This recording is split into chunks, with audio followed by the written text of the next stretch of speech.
need to start this video with a confession. I own too many books. Now, I know.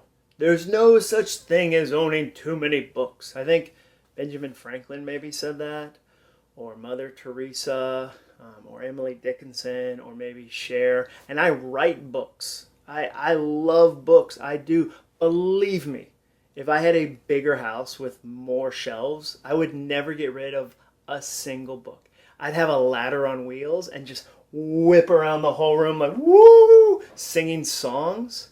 But you saw my how much money I made on YouTube video in 30 days. You know I don't have that kind of bread. I can't own every book.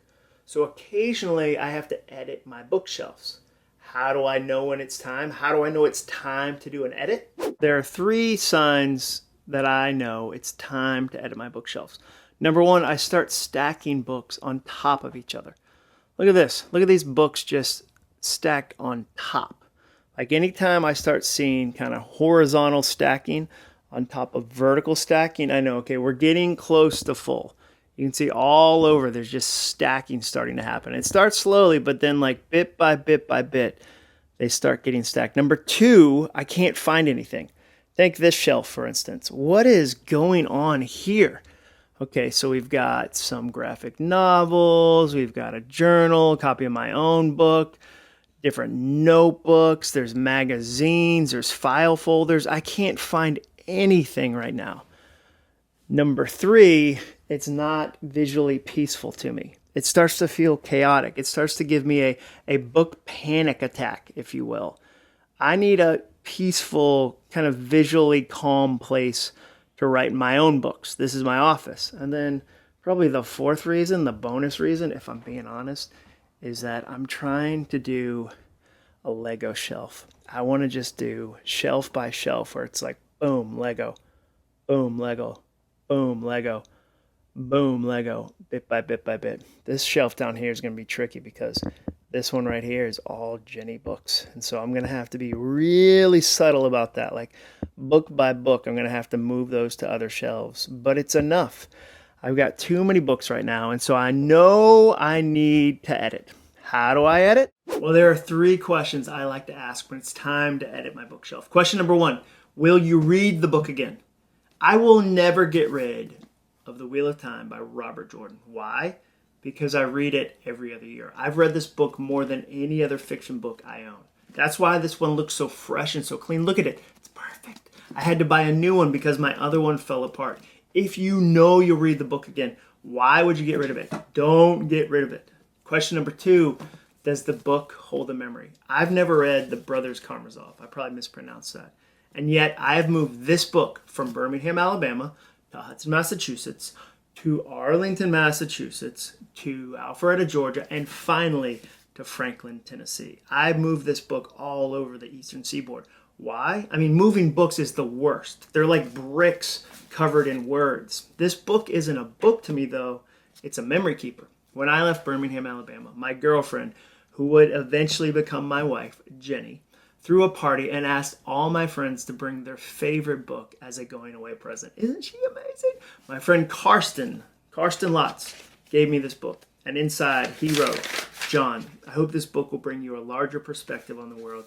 You are a true friend, loyal and supportive. That's an amazing note. March 3rd, 1999. I still haven't read the book. I hope he doesn't see this. But it means a lot to me. I'll never get rid of this one. Question number 3, have you owned it for at least 3 years and still haven't read it? I bought this book 5 years ago and thought, someday, you know what? Someday I'll read this.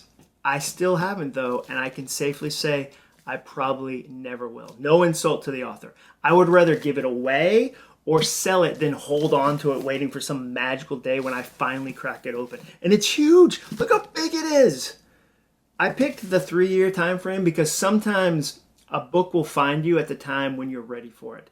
I've owned books for a year or 2 and then stumbled upon them when I was ready to actually read them and be impacted. But if you've had a book for 3 years, like if you've had a 3-year chance and you still haven't read it, let it go. Set it free. If it returns to you, it was meant to be. I think Sting said that. Sometimes just going through the process reminds me of a book I own and I end up reading it that day. Usually though, I admit to myself, This is probably an amazing book. I bet a lot of people love this book. I just don't have the time though.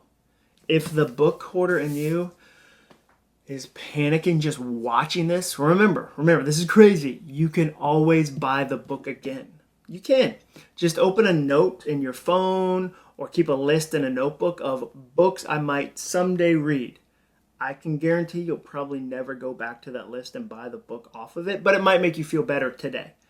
Once you've taken a book off the shelf, this is key, and you've put it in a box to go to Goodwill or a used bookstore, do not look at it again. Don't go back through that box. The more times you touch the book, the more tempted you'll be to get it out of book purgatory and add it back to your shelves. I almost said purgatory, and that's a terrible mispronunciation. Be strong. If you don't need that book, someone else does. They do. Think of it like a message in a bottle and throw it back out to the sea so that it can wash up on someone else's shelf. That's how I think of getting rid of books. I'm curious though, what's the last book you purchased?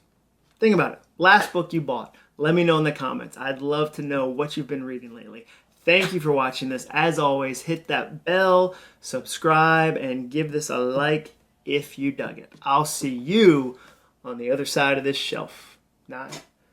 Not really, but I feel like these videos need some sort of fancier closing statement. I feel like I need a big like boom, mic drop moment. I don't have it yet. So I'll see you on the other side of this shelf. It's not working. It's not. It's okay. You can tell me it's not. I know. I'll get there. I'll get there. Baby steps. Baby steps.